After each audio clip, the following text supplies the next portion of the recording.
These baby mollies, they know I'm fixing to feed them. I've always put their food in this log. The log's made for a bed of fish.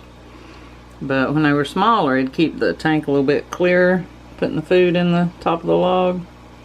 But now they're bigger and they just knock the food out of the log. But yeah, they go crazy when they realize the food's in there.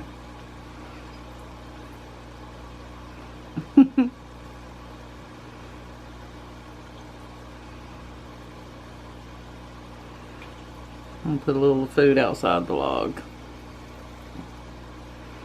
I don't think they even noticed.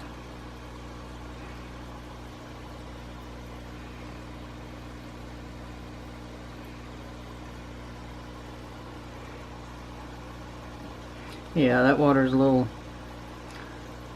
cloudy. I'm gonna have to work on that tank. Okay, the other was a 10-gallon tank, and this is my 55. And it's got my grown mollies and some neon tetras in it. They're little pigs, but they're so cute.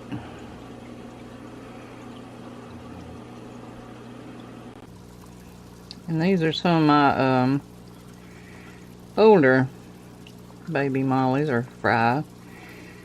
But I want to show you. This is dried bloodworms. The camera's scaring them, but maybe they'll come up here. I want to show you what they'll do.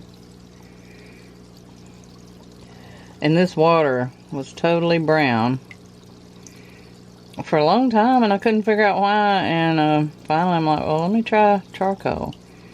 And I put charcoal in the filter, and the next morning it was clear. See, they come right up. That's pretty neat, ain't it? I just wanted to share that with you.